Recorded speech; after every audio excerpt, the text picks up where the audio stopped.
Hello बच्चों, कैसे हैं आप लोग। उम्मीद करता हूं कि एकदम बढ़िया और फर्स्ट क्लास होंगे। बच्चों आज हम लोग लेक्चर 2 जो हमने पढ़ा है उस पे खूब बढ़िया से प्रैक्टिस करेंगे। तो उस प्रैक्टिस के ऑर्डर में हमारे पास कुछ क्वेश्चंस हैं। चलिए वन बाय वन करके हम इनको देखते हैं। सबसे पहले पहला क्वेश्चन हमारे सामने दिया है कि अगर ए और बी के बीच में एक रिएक्शन होता है, मान लिया कि मैं प्रोडक्ट बन जाता है पी, तो हमसे कह रहा है कि अगर ए के कंसंट्रेशन को 10 गुना से बढ़ा देते हैं तो रेट ऑफ रिएक्शन 100 गुना बढ़ जाती है। तो ए के रिस्पेक्ट में ऑर्डर बताइए। अच्छा ठीक है, तो अगर मैं इसका रेट लिख देता हूं तो रेट क्या हो जाएगा, के ए की पावर एक्स बी की पावर वाई। ये एक्स और वाई जो है ये मोलर कोफिशिएंट के बराबर हो भी सकता है और नहीं भी। अगर रिएक्शन एलिमेंट्री हुई तो ये एक्स और वाई किसके बराबर हो सकता है, 1 और 1 के। लेकिन अगर रिएक्शन एलिमेंट्री नहीं हुई तो एक्स और वाई 1 और 1 के बराबर नहीं होगा। कितना होगा ये एक्सपेरिमेंटल बात है, इसको अपन कैलकुलेट करके जानेंगे। देखिए सरकार हमसे कहता है कि ये मैंने ओल्ड रेट मान लिया, ठीक है। हमसे कहता है कि जैसे ही उसने ए के कंसंट्रेशन को 10 गुना से बढ़ा दिया तो रेट ऑफ रिएक्शन 100 गुना से बढ़ गई, ठीक है। तो ए को जरा आप 10 टाइम इंक्रीज करिए तो ये कितना हो जाएगा, बी की पावर वाई। इस इक्वेशन को और सिंप्लीफाई कर देंगे तो 100 इंटू रेट ये किसके बराबर हो जाएगा, 10 की पावर एक्स, और ये किसके बराबर हो गया, के ए की पावर एक्स इंटू बी की पावर वाई। अगर आप गौर पूर्वक देखें तो हम अगर इसे ओल्ड रेट कह दें, ओल्ड रेट कहते तो जरा देखिए ये वाली पूरी वैल्यू क्या दी हुई है, ओल्ड रेट के बराबर दी हुई है। यानी कि ये जो नया रेट है ये ओल्ड रेट से कितने गुना हो जा रहा है, ये 100 गुना हो जा रहा है। ये कब संभव है, जब x की पावर कितना हो जाए, गौर पूर्वक देखें, x की पावर कितना हो जाए, 2 हो जाए। इसको थोड़ा और बेहतर तरीके से मैं समझा देता हूं। जैसे देखिए थोड़ा और अच्छे से अगर इसको आप समझना चाहते हैं मैथमेटिकल वे में तो और अच्छे से भी इसको समझाया जा सकता है। वो तो डायरेक्ट अप्रोच मैथमेटिकल है, जो मुझे दिख रहा है जरूरी नहीं है कि वो सभी बच्चों को भी दिख रहा हो। सरकार बच्चों के स्टाइल से इसको सॉल्व करके देखते हैं। ये हमारा रेट हो गया, ठीक है। मान लिया कि जब उसने इसको 2 गुना बढ़ा दिया तो ये न्यू रेट आ गया, ठीक है। न्यू रेट कितना आ गया, के इंटू 10 इंटू ए होल की पावर एक्स बी की पावर वाई आ गया। और ये मेरा ओल्ड रेट था तो ये 10 की पावर एक्स बाहर आ जाएगा, के ए की पावर एक्स हो जाएगा और बी की पावर क्या हो जाएगा, वाई। अगर इस वैल्यू को आप गौर पूर्वक देखिए तो this is nothing but old rate. R rate old कितना है, के ए की पावर एक्स बी की पावर वाई। ये कितना है, के ए की पावर एक्स और बी की पावर वाई। यानी ये कुछ और नहीं, ये क्या लिखा हुआ है, ये बच्चों हमें लिखा हुआ है ओल्ड रेट। तो यहां से अगर सरकार मैं लिखूं कि new rate is equal to 10 की power x into old rate, तो हमसे कहता है कि दिया हुआ है कि कितने गुने से बढ़ जाता है, 100 गुने से। यानी इसको 100 गुना होना पड़ेगा। 10 की पावर x को अगर 100 के बराबर करोगे तो ये 10 की पावर x इक्वल टू 10 की पावर 2 यानी x इक्वल टू 2 हो जाएगा। तो क्लियर कट पता लग जाएगा कि a के रिस्पेक्ट में जो ऑर्डर ऑफ द रिएक्शन है वो कुछ और नहीं, कितना है, 2 है। इसको मैं डायरेक्ट भी सॉल्व कर सकता था, देखो दिमाग से। जैसे ही इसका a का कंसंट्रेशन 10 गुना किया तो कह रहा है कि रेट ऑफ रिएक्शन कितनी हो जा रही है, 100 गुना हो जा रही है। 10 गुना करते ही बाहर क्या आएगा, 10 की पावर x। तो 10 की पावर क्या रखे कि 100 हो जाए, तो 10 की पावर 2 रख दे तो 100 हो जाए। ये भी अप्रोच होता है इन तरह के क्वेश्चनों को सॉल्व करने का। अगला क्वेश्चन नंबर 2 देखते हैं हम लोग। क्वेश्चन नंबर 2 में कहता है कि the rate of reaction between 2 reactant A and B. 2 reactant है हमारे पास, कौन कौन, ए है और बी है, ठीक है। डिक्रीजेस, मान लो ये रिएक्ट करके कोई प्रोडक्ट पी बनाते हैं, ठीक है। कहता है डिक्रीजेस बाय अ फैक्टर 4, ठीक है। इनके बीच जो रेट है वो 4 गुना से घट जाता है if concentration of reactant B is doubled. अगर बी के कंसंट्रेशन को हम लोग कितने गुना कर देते हैं, 2 गुना कर देते हैं, ठीक है। तो order of this reaction with respect to B is, देखो इसको अगर दिमाग से हम लोग सॉल्व करें तो डायरेक्ट कर सकते हैं। देखो जैसे बी के कंसंट्रेशन को वो कितने गुना कर रहा है, बी के कंसंट्रेशन को डबल कर रहा है। जब बी को डबल कर रहा है तो रेट 4 गुना से घट जा रही है। यानी बी को 2 गुना करने से 4 गुना घट जा रही है, यानी अपॉन में 4 आना चाहिए, यानी पावर में क्या आना चाहिए, -2 आना चाहिए। तो डायरेक्ट सॉल्व हो गया। अब इसको मैं मैथमेटिकल वे में सॉल्व करके दिखा देता हूं। देखिए अगर मैंने इसका रेट लिखा तो रेट हो जाएगा के ए की पावर एक्स और बी की पावर वाई हो जाएगा। बिल्कुल 100% सी बात है। अब जरा बच्चों इसको गौर पूर्वक से आप देखते चलें। कह रहा है कि रेट कितने गुना से घट जा रहा है, रेट 4 गुना से घट जा रहा है। किन परिस्थितियों में, जब B के कंसंट्रेशन को डबल कर दिया जा रहा है। ठीक है, ये लो B के कंसंट्रेशन को मैंने डबल कर दिया। अब जरा देखिए, अगर मैं इक्वेशन नंबर 1 को इक्वेशन नंबर 2 से डिवाइड कर दूं, इक्वेशन नंबर 1 को इक्वेशन नंबर 2 से डिवाइड कर दूं, तो क्या आ गया, रेट, और यहां पे भी क्या आ जाएगा, रेट अपॉन में 4 है। 4 कहां चला जाएगा बच्चों, 4 बिल्कुल मस्ती से चला जाएगा ऊपर की तरफ। ठीक है, तो यहां से हमारे पास क्या आ जाएगा, के ए की पावर x है और b की पावर y है। नीचे भी क्या है, के ए की पावर x है और 2 की पावर y बाहर आ जाएगा और b की पावर y है। ये इतना कैंसिल हो जाएगा, रेट से रेट कैंसिल हो जाएगा, यानी 4 इक्वल्स टू 1/2 की पावर y आ गया। इसको अपन ऐसे लिख सकते हैं कि 2 की पावर 2 इक्वल्स टू 2 की पावर माइनस वाई, तो y इक्वल्स टू -2। ये आ गया मैथमेटिकल वे में। बट हम कंपटीशन में जब इसको दे रहे होंगे तो जरूरी नहीं कि हम इतने लेंथी प्रोसेस से जाएं। मेरा तो दिमाग चलता है, मैंने देखा कि इसको 2 गुना करने पर रेट 4 गुने से घट जा रही है, यानी 2 गुना किया तो 2 की पावर y आया, 2 की पावर y को 1/4 होना पड़ेगा। 1/4 होने के लिए y की पावर कितनी होनी पड़ेगी, -2 होनी पड़ेगी। That's it. अगर ऐसे समझा तो अच्छी बात, नहीं तो ये उसका ट्रेडिशनल मेथड है क्वेश्चन को सॉल्व करने का। आगे चलते हैं, अगले क्वेश्चन को देखते हैं बच्चों। अगला क्वेश्चन हमसे कहता है, क्या कहता है जरा देखें। हमसे कहता है कि for the reaction NO gives CO gives CO to NO, the experimental rate expression is the number of molecules of CO involved in the slowest step will be। ठीक है, तो देखिए, इसका हमें रेट का एक्सप्रेशन दिया है, थोड़ा दूर आके दे दिया है, यानी कि रेट का एक्सप्रेशन हमको क्या दिया है, -dc/dt, ये बराबर है KNO2 के स्क्वायर के। ठीक है, यानी कि जो रेट है वो सिर्फ NO2 के कंसंट्रेशन पे डिपेंड कर रहा है, वो कार्बन मोनोऑक्साइड के कंसंट्रेशन पे डिपेंड नहीं कर रहा है। ये बात यहाँ क्लियर कट हमको दिया गया है। आगे हमसे पूछता है the number of CO molecule involve in the slowest step. तो आपको मालूम होना चाहिए कि स्लोएस्ट स्टेप जो है वो हमेशा रेट डिटरमाइनिंग स्टेप होता है, और रेट डिटरमाइनिंग स्टेप में वही चीजें उपलब्ध होंगी जिन पे रेट डिपेंड करता है। और दिए गए एक्सप्रेशन से ये बात क्लियर है कि रेट कार्बन मोनोऑक्साइड के कंसंट्रेशन पे डिपेंड नहीं करता है, तो स्लोएस्ट स्टेप में कार्बन मोनोऑक्साइड के मॉलिक्यूल एक भी नहीं होंगे, यानी आंसर क्या हो जाएगा, 0। उम्मीद करता हूं समझ में आया होगा, फिर से एक्सप्लेन कर देता हूं। अगर इसका रेट जो दिया है उसमें कार्बन मोनोऑक्साइड नहीं आता, इसका मतलब रेट कार्बन मोनोऑक्साइड पे डिपेंड नहीं करता। पैरेलली आपको मालूम होना चाहिए कि slowest step is always a rate determining step. तो अगर slowest step rate determining step है तो स्लोएस्ट स्टेप में कभी भी वो चीज नहीं होगा जिस पे रेट डिपेंड नहीं करती, यानी कि कार्बन मोनोऑक्साइड नहीं होगा, और उसकी संख्या कितनी हो जाएगी, the number of molecule of carbon dioxide will becomes to 0। आगे चलते हैं, अगला क्वेश्चन देखते हैं। क्वेश्चन नंबर 4 कहता है for a reaction A + B gives products the rate is first order with respect to A and second order with respect to B। ठीक है, यानी रेट क्या हो जाएगा कि A के रिस्पेक्ट में कितना है 1 और B के रिस्पेक्ट में कितना है 2। ठीक है, हमसे कहता है if 1 mole of each of A and B are introduced in a 1 litre vessel, अगर दोनों के 1 मोल 1 लीटर वेसल में डाल दिए जाते हैं, A + B, जिससे मान लिया मैंने प्रोडक्ट P बनता है, इसका 1 मोल 1 लीटर के वेसल में डाल दिया जाता है, तो कंसंट्रेशन दोनों का हो जाएगा 1 मोलर। It's okay. आगे कहता है कि and the initial rate were 10 raised to the power -2 मोल पर लीटर पर सेकेंड।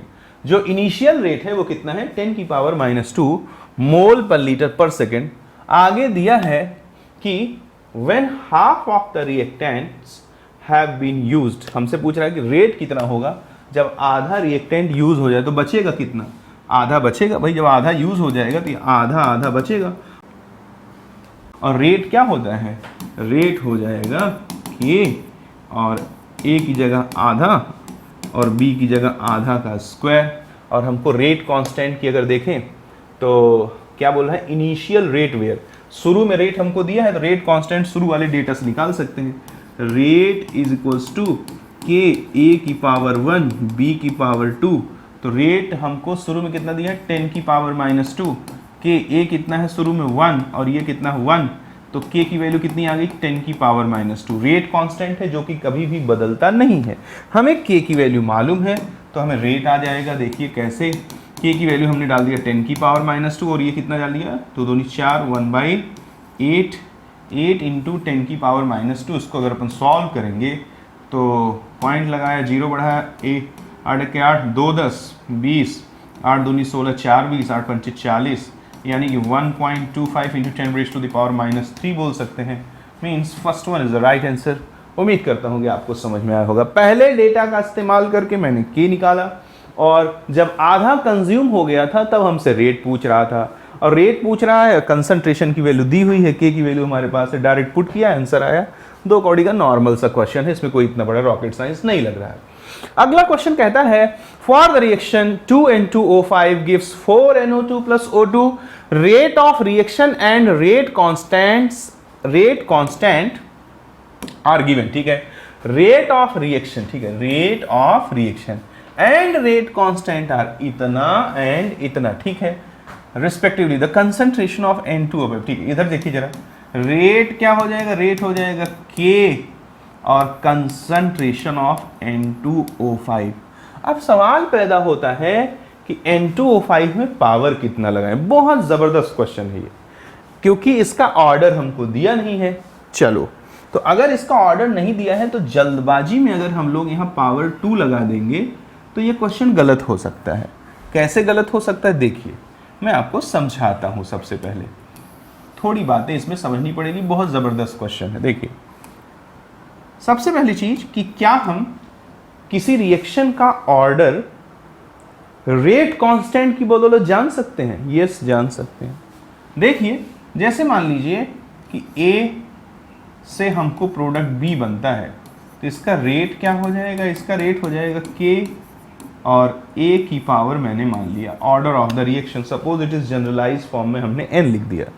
रेट क्या होता है, change in the concentration divide by time, यानी कंसंट्रेशन का यूनिट हो जाएगा मोल और पर लीटर, और टाइम का यूनिट हो जाएगा सेकेंड। के यहाँ कंसंट्रेशन है, इसका हो जाएगा मोल की पावर n अपॉन लीटर की पावर n, क्योंकि होल पे पावर n है। ठीक है, अगर हम देखें तो मोल से और लीटर से एक एक कट जाएगा तो यहाँ -1 आ जाएगा। उम्मीद करता हूँ ये बात सबको समझती होगी।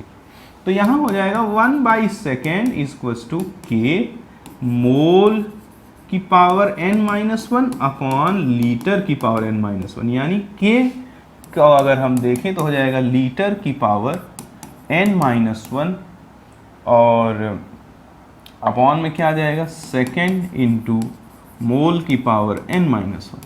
के का ये जो फॉर्मूला है बहुत ज़बरदस्त है बच्चों, आपको बहुत काम भी आने वाला है। अब जरा देखिए, अगर रिएक्शन 0 ऑर्डर हुई, यानी n की वैल्यू अगर 0 हुई तो k का यूनिट क्या हो जाएगा, 0 पुट करोगे तो लीटर की पावर -1 सेकेंड इंटू मोल की पावर -1, यानी कि अगर रेट कांस्टेंट की यूनिट मोल पर लीटर पर सेकेंड है तो इसका मतलब वो रिएक्शन 0 ऑर्डर काइनेटिक्स को फॉलो करता है।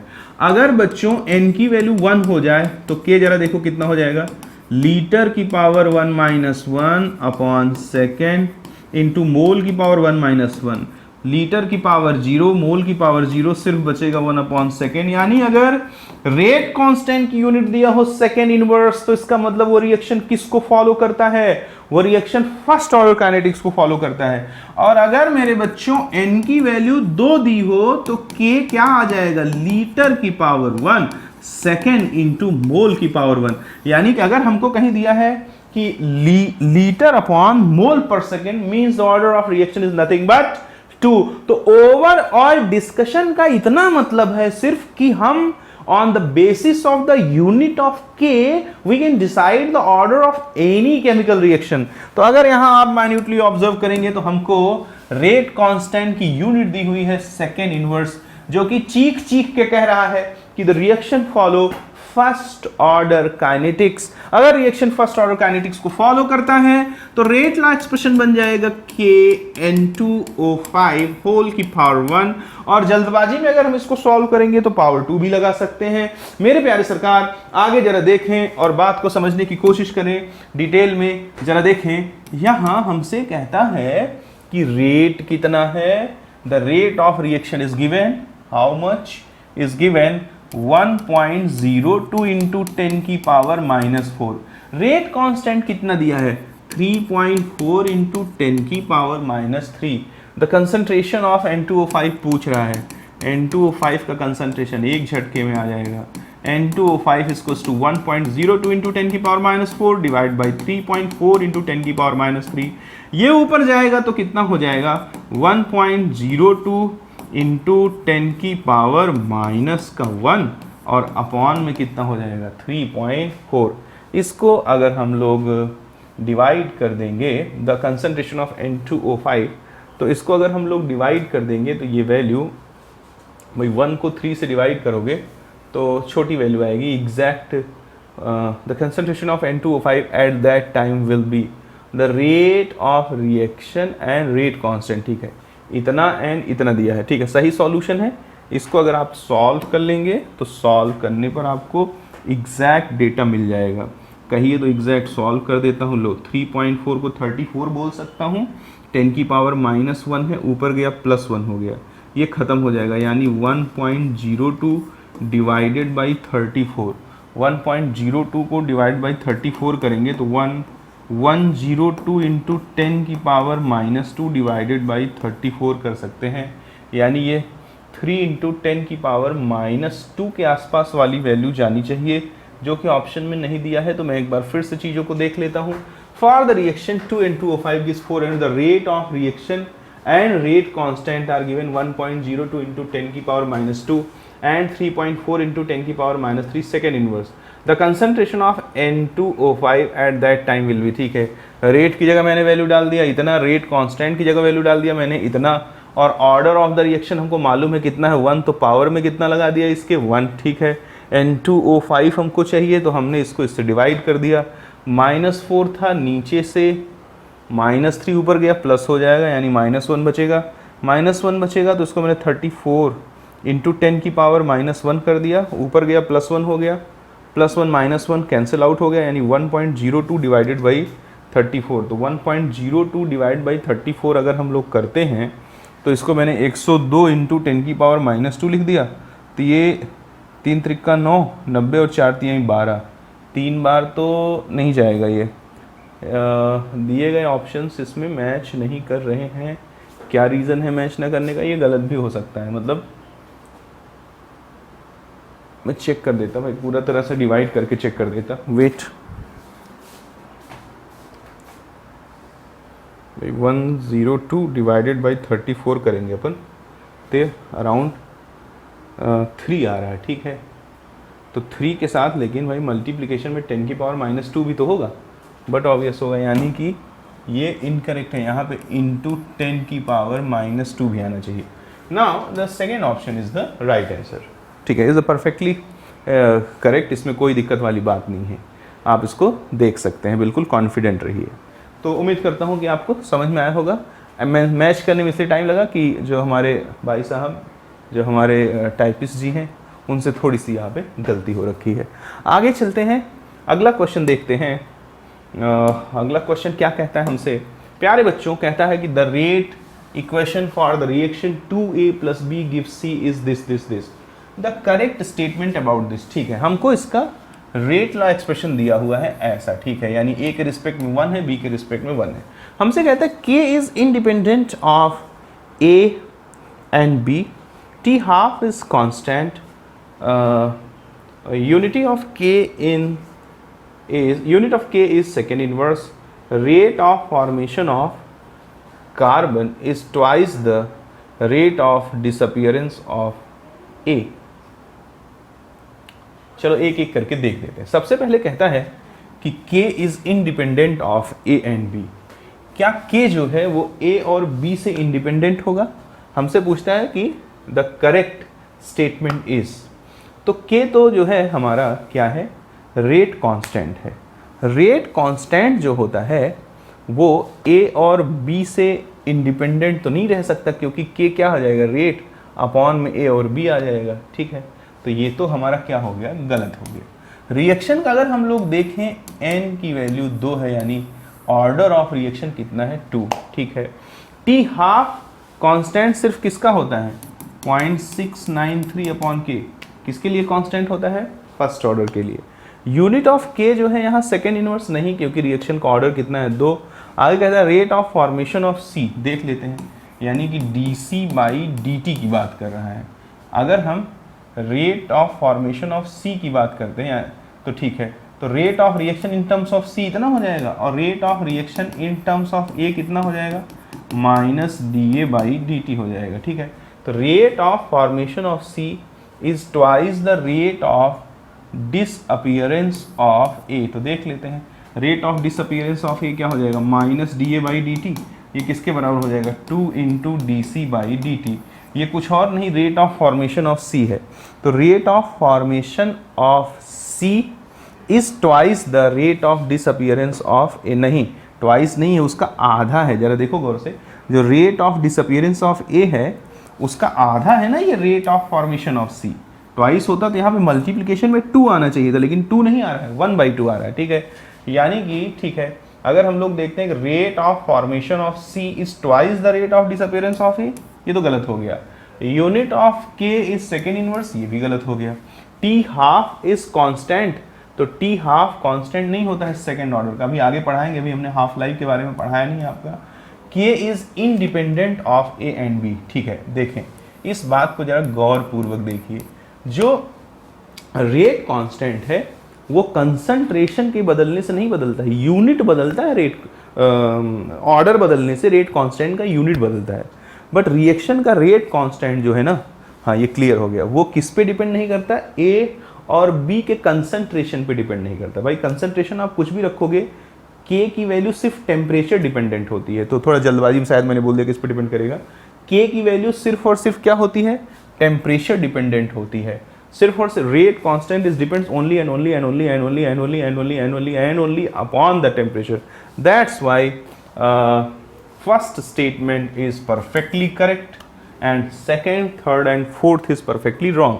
आगे चलते हैं, अगला क्वेश्चन देखते हैं और अगले क्वेश्चन को डिटेल में समझने की कोशिश करते हैं। देखिए, हमसे कहता है कि the rate of gaseous reaction is given by the expression R equals to Ka into B if the volume of the vessel is suddenly reduced to 1/4 the initial volume, the new rate relating to original rate will be। देखिए बहुत ही आसान सा question है, हमको rate का expression दिया है कि A की पावर 1 और B की पावर 1। ठीक है, अगर मैं इसको और अच्छे से तोड़ दूं तो रेट क्या हो जाएगा? जरा देखो, K A की जगह क्या लिख दूंगा? Moles of A upon volume, और B की जगह क्या लिख दूंगा? कंसंट्रेशन क्या होता है? मोल पर लीटर अपॉन वॉल्यूम। हमसे कह रहा है कि अचानक से वॉल्यूम को क्या कर देते हैं? 1/4 तक रिड्यूस कर देते हैं। ठीक है, तो जरा देखिए, यहां से रेट क्या हो जाएगा? K नया रेट, जो न्यू रेट होगा, ये ओल्ड रेट है मान लो। वॉल्यूम को जरा 4 गुने से घटा दो, यानी B/4 कर दोगे तो ये क्या हो जाएगा? जरा देखो, NA upon B/4 into NB upon V/4 हो जाएगा। ठीक है, इसको और सिंप्लीफाई करो तो न्यू रेट कितना हो जाएगा? K, ये जाएगा तो ऊपर, ये 4 बाहर आ जाएगा, और ये क्या हो जाएगा? NA अपॉन V, और इससे भी 4 बाहर आ जाएगा, और ये क्या हो जाएगा? NB upon V। यानी कि जो न्यू रेट होगा वो 4 4 जा 16 into K। NA upon B is nothing but concentration of A, और NB upon B is nothing but concentration of B। ये हो गया क्वेश्चन नंबर 2, ये हो गया क्वेश्चन नंबर 1। अगर मैं क्वेश्चन नंबर 2 को और तोड़ के लिखूं तो जो न्यू रेट है बच्चों वो 16 इंटू K A की पावर 1 B की पावर 1 के बराबर है। अगर आप गौर पूर्वक देखते हैं क्वेश्चन को तो ये जरा देखिए, कुछ और नहीं, ओल्ड रेट ही तो है ना, यानी 16 इंटू पुराना वाला रेट। यानी कि जब हम कंटेनर का वॉल्यूम 4 गुने से रिड्यूस कर देंगे तो जो नया रेट ऑफ रिएक्शन होगा वो 16 टाइम इंक्रीज कर जाएगा। उम्मीद करता हूं कि आपको समझ में आया होगा। That's why the fourth one is the correct answer. आगे चलते हैं और बातों को बेहतर वे में समझने की कोशिश करते हैं।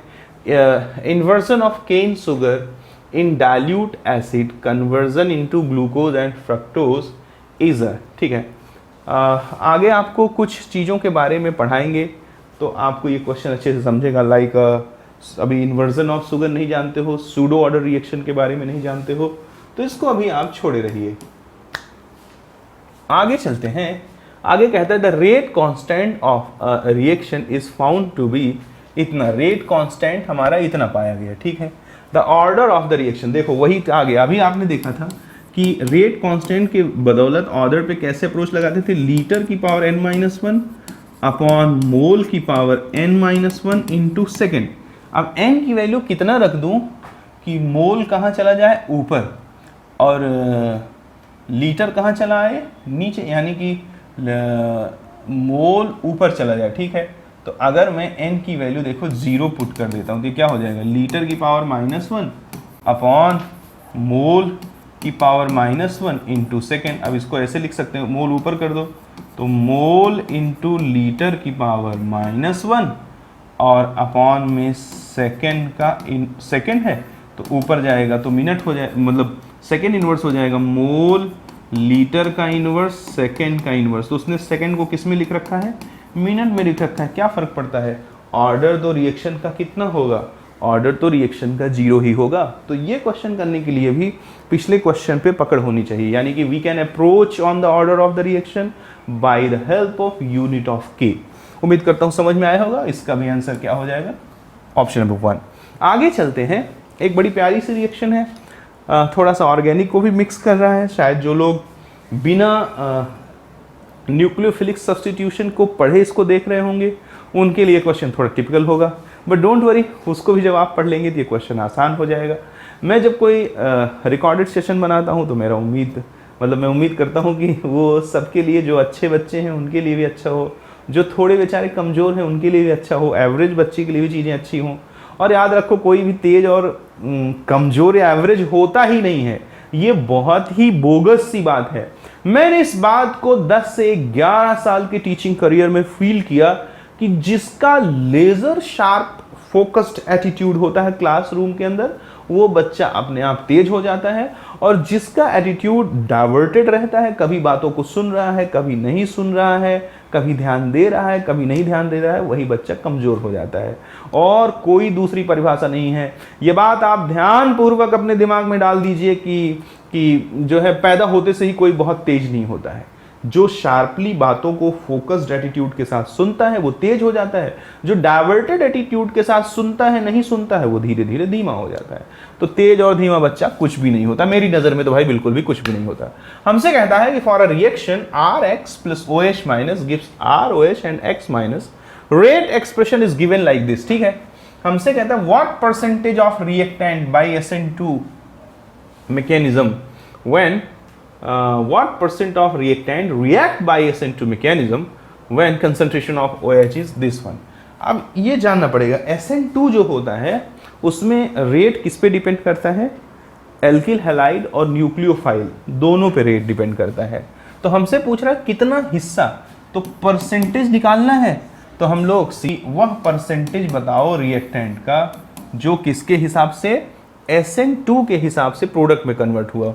तो रिएक्टेंट का कंसंट्रेशन, रिएक्टेंट का जो SN2 मीडियम से परिवर्तन होगा वो सिर्फ इतने पे डिपेंड करेगा। तो जरा देखिए, तो परसेंटेज जो SN2 पे, क्यों इतने पे डिपेंड करेगा, क्योंकि ये नॉलेज की बात है। ऑर्गेनिक अगर आप पढ़े होंगे तो जानते होंगे कि SN2 में जो रेट ऑफ रिएक्शन होता है वो सिर्फ एल्किल हैलाइड और न्यूक्लियोफाइल के कंसंट्रेशन पे डिपेंड करता है। तो मैं लिख देता हूँ वह हिस्सा रिएक्टेंट का जो कन्वर्जन को फेस कर रहा है अकॉर्डिंग टू SN2 मैकेनिज्म, वो दिस वन है। और टोटल जो रेट डिपेंड कर रहा है वो किस पे, 4.7 इंटू 10 की power -5 into concentration of alkyl halide into concentration of base plus 2.4 into 10 की power -5 into concentration of alkyl halide. तो यहाँ से अगर हम देखें तो ऊपर और नीचे दोनों से एल्किल हैलाइड का कंसंट्रेशन कॉमन करके काटा जा सकता है। तो ये देखिए, मैंने एल्किल हैलाइड का कंसंट्रेशन कट कर दिया। यहाँ पे अगर मैं देखूँ तो 4.57 इंटू 10 की power -5 into concentration of OH minus कितना लेने को बोल रहा है, 10 की पावर -3 अपॉन 4.7 इंटू 10 की पावर -5 और प्लस जो है कंसंट्रेशन कितना लेने को कह रहा है, इंटू 10 की पावर -3 प्लस 2.4 इंटू 10 की पावर -5 की बात कर रहा है। अगर हमें परसेंटेज चाहिए तो we will multiply this value by 100 to calculate the percentage, ठीक है। आगे हम लोग देखेंगे इसको, मैथमेटिकल हैंडलिंग इसकी थोड़ी इजी करने की कोशिश करते हैं।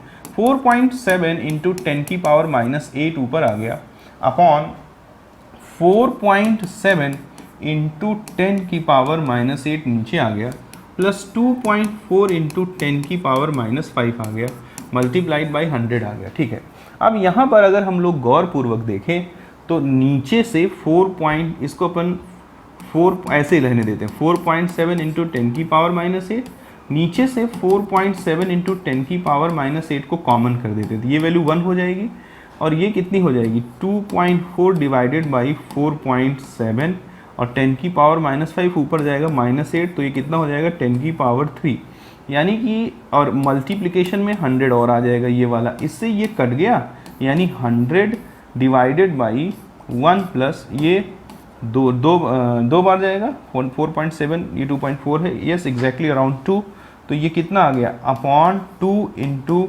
10 की पावर 3, यानी कि ऊपर आया कितना हमारा 100 आ गया, और नीचे जो हमारा डेटा आया वो किसके बराबर आ गया, ये 1000 डिवाइड बाई 2 501 के बराबर आ गया। ठीक है, तो 500 होता तो एग्जैक्टली पॉइंट ये किसके बराबर आ जाता भाई, कुछ गड़बड़ तो नहीं हुआ, ठीक है, 10 की पावर -8, ठीक है, ये 1 हो गया, और ये 1/2 इंटू 10 की पावर 3, यानी 1000 डिवाइडेड बाई,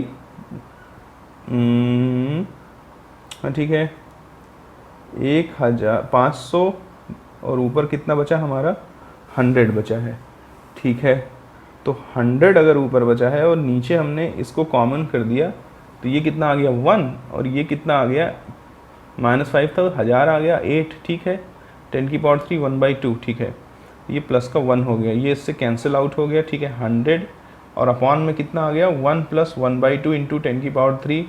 ठीक है, तो 10 की पावर 3 को 1000 बोल सकते, 500 से अगर हम 100 को डिवाइड कर देंगे तो पॉइंट लगा दिया तो 1 0 और बढ़ जाएगा, और ये लगभग 2 के आसपास वैल्यू आ जाएगी, यानी कि इट्स अराउंड 0.2। तो ये जो 0.19 दिया है, ये एक्चुअली ये बुक में भी यही दिया हुआ है, बट ये परफेक्ट नहीं है, आप चाहें तो कैलकुलेट करके देख लीजिए, मैं बुक भी कोट कर देता हूँ। ये सिंगेज A to Z का क्वेश्चन है, क्वेश्चन नंबर तो मेरे को एग्जैक्टली नहीं याद है, but I am damn sure कि ये सिंगेज A to Z एक आती थी पहले, नीट के लिए आती थी, बट जेई मेंस तक के लिए सफिशियंट बुक रहती थी, वो अभी भी आती है, बट उसको लोग कम प्रेफर करते हैं।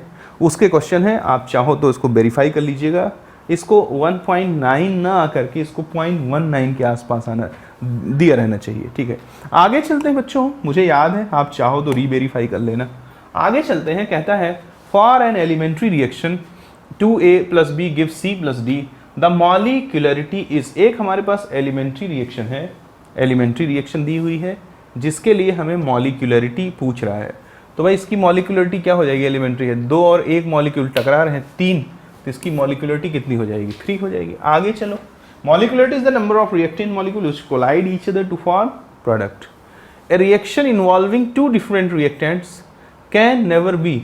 एक रिएक्शन जो 2 रिएक्टेंट को इन्वॉल्व कर रहा है वो नहीं हो सकता, यूनिमॉलिक्यूलर नहीं हो सकता बिल्कुल। अगर 2 रिएक्टेंट है भाई, तो जो है उसका मॉलिक्यूलरिटी तो 2 ही होगा ना।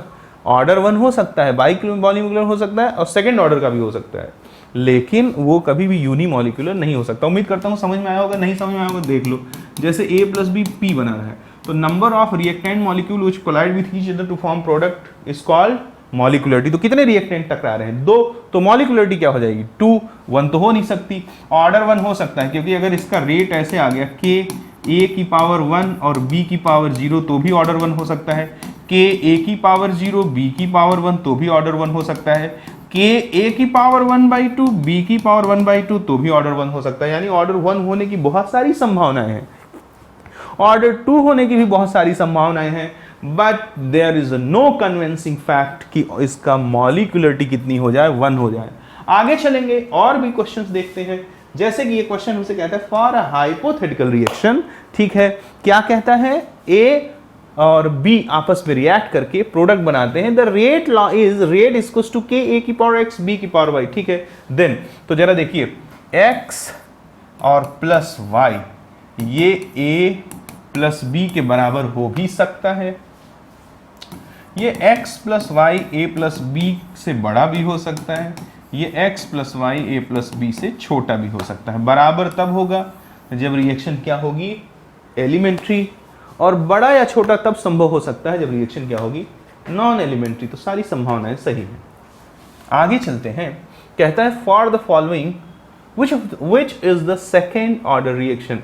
कुछ नहीं करना है, k की यूनिट क्या थी, L, लीटर, या लीटर को मैं शॉर्ट में L लिख देता हूँ, L की पावर n-1, मोल को कैपिटल में M लिख देता हूँ, M की पावर n-1 सेकेंड। n की वैल्यू क्या डाल दें, सेकेंड ऑर्डर कह रहा है 2 डाल दो, तो L की पावर लीटर की पावर -1 2 माइनस 1 हो जाएगा, मोल की पावर 2 माइनस 1 हो जाएगा सेकेंड, यानी कि लीटर मोल और सेकेंड हो जाएगा। तो जरा ध्यान पूर्वक देखिए कि किस में ये यूनिट दिया हुआ है, लीटर पर मोल पर सेकेंड। तो देखो पहले में सेकेंड इनवर्स रॉन्ग, दूसरे में जरा देखिए मोल पर litre, mole litre second inverse, तो ये भी रॉन्ग हो गया। तीसरे में जरा देखिए लीटर, ठीक है, mole inverse second inverse, this one is the right answer. तीसरा ऑप्शन क्या है, बिल्कुल परफेक्टली करेक्ट है। आगे चलते हैं, अगला क्वेश्चन देखते हैं। कहता है if rate constant is numerically if rate constant is numerically the same for 3 reactions of first order, second order and third order respectively, which of the following is correct। ठीक है, अगर हमारे पास रिएक्शन है, एक फर्स्ट ऑर्डर को follow करता है, एक सेकेंड ऑर्डर को और एक थर्ड ऑर्डर को, ठीक है, तो कहता है if rate constant is numerically same for 3 reaction of first order, second order and third order, which of the following is correct। ठीक है, मान लिया R gives P, X gives Y और A gives B, ये हमारे पास 3 reaction है। ये first order को फॉलो करता है, तो रेट ऑफ फर्स्ट ऑर्डर क्या हो जाएगा, K इंटू R की पावर 1, और ये सेकेंड ऑर्डर को फॉलो करता है, तो रेट क्या हो जाएगा, k इंटू एक्स की पावर 2, और ये थर्ड ऑर्डर को फॉलो करता है, तो रेट क्या हो जाएगा, k और x की यानी a की पावर 3 हो जाएगा।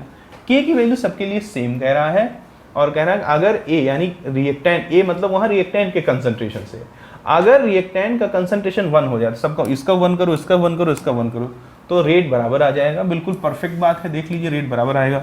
अगर R की वैल्यू 1 डाल दो, X की वैल्यू 1 डाल दो, A की वैल्यू 1 डाल दो, तो K तो सबका बराबर ही है, तो रेट भी बराबर हो जाएगा। दूसरे में कहता है if A is less than 1, यानी अगर रिएक्टेंट का कंसंट्रेशन 1 से छोटा है, तो 1 से छोटा है, तो 1 से छोटा का स्क्वायर करोगे और छोटा हो जाएगा, क्यूब करोगे और छोटा हो जाएगा, यानी ये भी सही है। ये दोनों सही है, तीसरा चेक करने की क्या जरूरत है, मतलब ऑब्जेक्टिव में अगर 2 ऑप्शन सही फिर भी कर लो, चलो, नहीं तो जेई वाले कहेंगे करे ऐसा कैसे। ए की वैल्यू अगर 1 से बड़ी है तो पावर जैसे जैसे बढ़ेगा वैसे वैसे रेट बढ़ता जाएगा, तो ये भी सही हो गया। यानी फाइनली क्या हो गए, सारे के सारे ऑप्शंस करेक्ट हैं। अगला क्वेश्चन देखते हैं, क्वेश्चन नंबर 17। क्वेश्चन नंबर 17 में हमसे क्या कहता है, हमसे कहता है कि a reaction was found to be second order with respect to the concentration of carbon monoxide if the concentration of carbon monoxide is doubled with everything else kept the same, the rate of reaction will be। अबे भाई, अगर carbon dioxide के respect में second order था, यानी power में 2 था, तो कार्बन मोनोऑक्साइड या डाइऑक्साइड क्या है, मोनोऑक्साइड, उसका कंसंट्रेशन डबल करोगे तो रेट 4 गुना बढ़ जाएगी। कहाँ दिया है, increase by a factor of 4। आगे कहता है क्वेश्चन नंबर 17 में, which of the following statements regarding the molecularity of a reaction is wrong। पहला कहता है it is the number of molecule of the reactants taking part in the single step chemical reaction। It is calculated from the reaction mechanism, it may be either a whole number or a fraction। ये गलत है, molecularity कभी भी fractional नहीं हो सकती, कभी भी आधा मॉलिक्यूल एक दूसरे से टक्कर नहीं कर सकता। तो कहता क्या कहता है, which of the following statements regarding the molecularity of the reactant is wrong। तो wrong statement is C, molecularity कभी भी फ्रैक्शनल नहीं हो सकती है, वो पीछे लेक्चर में आपको समझाया गया है, उसको देखिए डेप्थ में। आगे कहता है कि in acidic medium the rate of reaction between this and this and this, ठीक है, एक्सप्रेशन, ठीक है, तो कहता है इट मीन्स, ठीक है, एक्सप्रेशन हमको दिया है रेट का, ये है, तो इसका मतलब क्या है, rate constant of overall reaction is 4 second. Inverse कैसे भाई, 4 सेकेंड इनवर्स कभी नहीं हो सकता है, क्योंकि इसका ऑर्डर कितना है, 2 + 1 + 3, यानी n की वैल्यू कितना जाएगा, 2 + 1 3 और 1 4 जाएगा, तो ये तो बिल्कुल भी गलत है, 4th ऑर्डर है। तो ये और यूनिट किसके हिसाब से दिया है, फर्स्ट ऑर्डर। आगे कहता है rate of reaction is independent of the concentration of acid.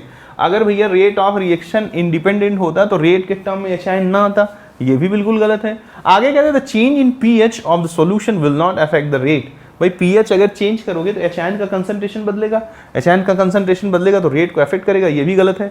आगे कहता है doubling the concentration of H will increase the rate of reaction by 4 time. देखो इसके ऊपर क्या है, 2 है, अगर इसको 2 गुना बढ़ाओगे तो ये ओवरऑल वैल्यू 4 गुने से बढ़ जाएगी, क्योंकि 2 का पावर 2 बाहर कितना आ जाएगा, 4।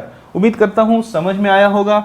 अगला क्वेश्चन देखिए, question number 19, question number 19, for the reaction H2 plus Br2 gives 2HBr, the experimental data suggests that rate is equals to KH2Br2 की power half, the molecularity and order of the reaction। अरे बाप रे, तो बड़ा सड़ा question है। molecularity कितना हो गया, number of reactant molecule which collide with each other to form the product is how much is 2, and what is the order। किस रेट लॉ एक्सप्रेशन में कंसंट्रेशन की पावर का सम जो होता है उसको अपन क्या बोलते हैं, ऑर्डर ऑफ द रिएक्शन बोलते हैं। आगे देखें the molecularity and order of the reaction. ठीक है, तो कितना हो गया, मॉलिक्यूलरिटी हो गया 2, ऑर्डर कितना हो गया 1/2 + 1 3/2। This is the correct answer. उम्मीद करता हूं ये भी आपको समझ में आया होगा। 20th एंड लास्ट क्वेश्चन, अभी इस पे और भी कुछ क्वेश्चन कराऊंगा, ये 20 आज के लिए हैं। देखें कहता है कि the reaction 2Na + Cl2 gives 2NaCl is found to follow third order kinetics, its molecularity is। ये थर्ड ऑर्डर काइनेटिक्स को फॉलो करता है। थर्ड ऑर्डर काइनेटिक्स यानी कि 2 + 1 एलिमेंट्री रिएक्शन है, जो इसका मोलार कोफिशिएंट है उसको सम करने पे ऑर्डर आ रहा है, और ऐसा सिर्फ और सिर्फ कब होता है, एलिमेंट्री रिएक्शन में। तो एलिमेंट्री रिएक्शन में ऑर्डर और मॉलिक्यूलरिटी सेम होती है, तो मॉलिक्यूलरिटी भी कितनी हो जाएगी, 3 हो जाएगी। उम्मीद करता हूं आपको समझ में आया होगा। आज के लिए इतना पर्याप्त है, और लगभग 20 क्वेश्चन का एक सेशन और दूंगा आपको सेम टॉपिक पे। उसके बाद हम लोग शुरू करेंगे इंटीग्रेटेड रेट लॉ से रिलेटेड कॉन्सेप्ट को। आज के लिए इतना पर्याप्त है। Thank you.